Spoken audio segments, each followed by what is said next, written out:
Welcome to the modern world of travel, one which is split into two key periods, before COVID-19 and afterwards.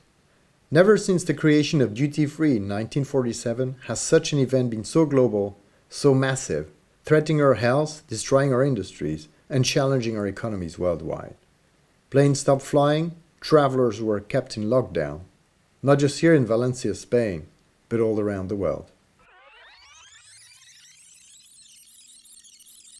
Hello, I'm Olivier Jager.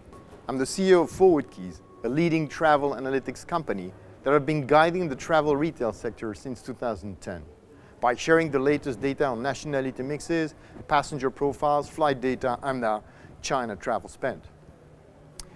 We're a well-known source of truth, and I've been entrusted with the face of many clients, among them duty-free, brands, airports, hotels, tourism boards, and so on, globally. Today I'm here to share with you the new parameters within which we need to operate for the foreseeable future until we are able, as mankind, to put COVID-19 behind us. It's a bumpy road with a few twists and turns, but it's actually a call for reinvention. Are we ready for it? The pandemic had a global impact on traveler trends, virtually bringing the number of flying travelers to none. At first, APAC were the most impacted regions in the loss of international travelers, quickly followed by the rest of the world. Airlines were forced to adjust their flight offering to market conditions, and for quite a few months it was almost impossible to fly. The attempts from our industry to rebound have faced the hard wall of travel restrictions. Many countries have closed, are still closed, or enforce heavy travel restriction, impacting the ability to travel to and from many locations. As a general rule, our world is closed for business. Neither travelers nor the travel industry is in control. Governments are, with today an absolute focus on domestic health affairs and fearing that travelers will affect their efforts to keep the pandemic under control domestically. Globally, and in Europe specifically, it's been quite disappointing to see our national governments making unilateral decisions to close or restrict borders with minimal coordination among countries. Things are bound to change quickly, though. The world is starting to realize the importance of travel for our lives, our business, but also our economies. The economic impact of the pandemic is growing in severity each day and putting our governments under pressure, highlighting the important role travel and tourism has on job creation, distribution of wealth, and global stability.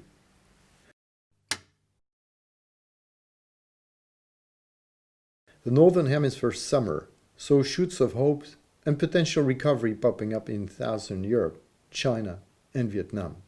The reopening of highly tourism-dependent Mediterranean destinations such as Greece, Spain, and Portugal showed a surge in flight searches and reservations, proving that the desire to travel remains and that there is pent-up demand. The next case took place in China. In late August, we announced the full recovery of China's domestic travel, as flight bookings were above 2019's result.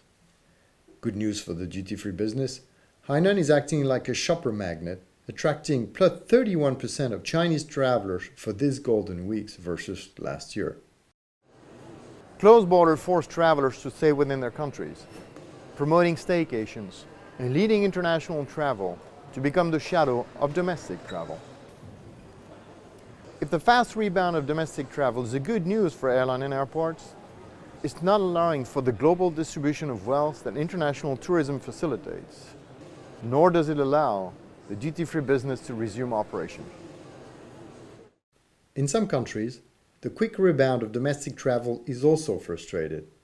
Vietnam is a perfect example of a country registering an impressive recovery of its domestic travel market, supported by the seat capacity being fully restored, only to see the traffic dip following the start of the second wave.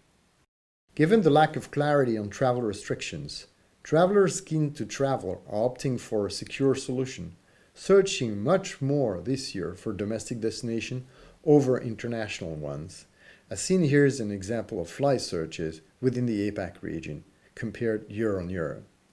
Japan, Thailand, South Korea, and New Zealand have doubled, even tripled in the numbers of domestic searches this year. Considering the current trends, we predict that globally 2020 should end at minus 62%, domestic at minus 52%, and international at minus 72%. The ForwardKeys data is pointing at a few findings. People still want to travel if they can, and there are flights available. Domestic tourism is an opportunity by itself, specifically when boosted with more flexible booking rules, such as Flexi Air Passes. Hainan upgraded duty-free allowances get more shoppers to travel to this destination. In fact, new market paradigms call for a reinvention of marketing and customer engagement. In these times of uncertainty, when it's unknown if travel will be permitted in the future, lead booking times have become much shorter than before. In China, 69% of domestic travelers book their flights between 0 to 4 days before takeoff.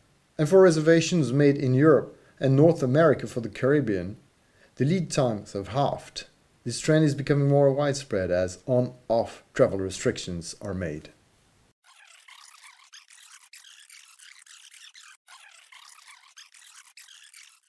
These travel times might require for brands to adapt not only their organization, but also the brand-to-operator relationship, to be able to redefine how they plan to engage with customers.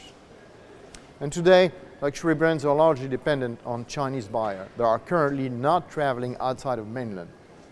However, they do buy duty-free goods domestically and specifically in Hainan. Offshore duty-free sales on Hainan Island have surged by 227% year-on-year for the 3 months to September 30th, driven by the enhanced duty-free shopping policy introduced on July 1st by Chinese authority.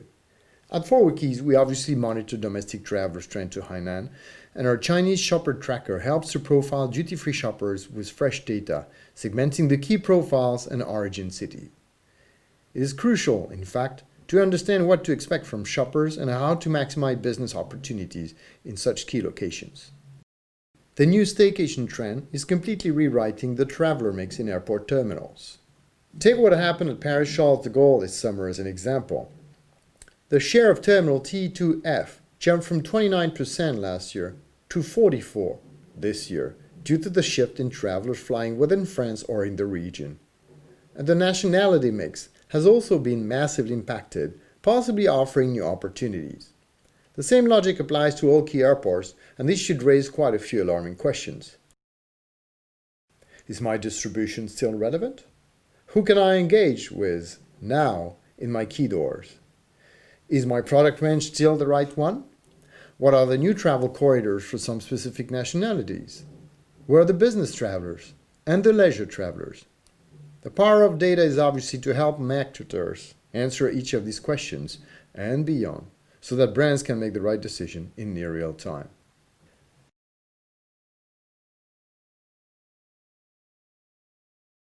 Well, the silver lining to all these changes is that there are also opening opportunities and a chance for reinvention. Let's take the data aspect, for example. Today, most businesses use data in order to anticipate trends so that they can adjust inventory, deploy marketing tactics, or apply specific strategies. But essentially, these practices have been using historical information. The problem is, there's no such thing anymore. Historical information is gone.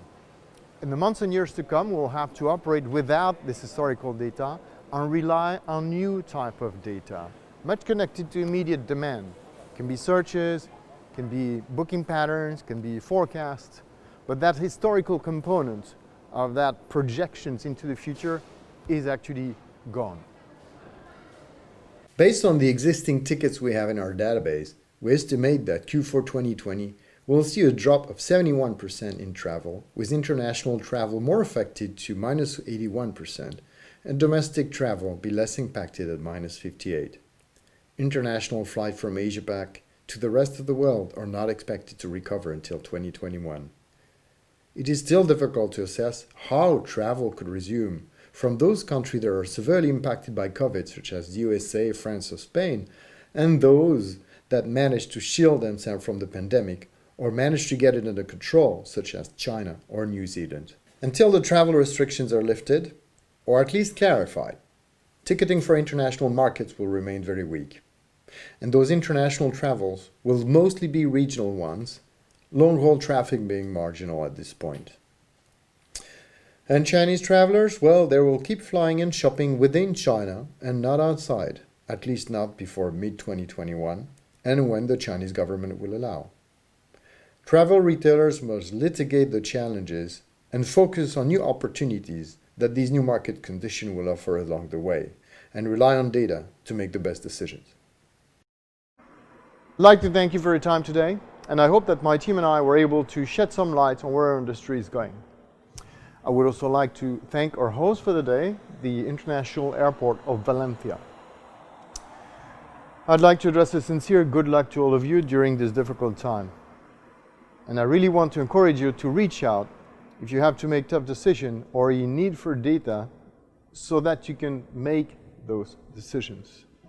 Please be aware that we have a virtual stand here, virtual stand 58, and my colleagues will be happy to assist you.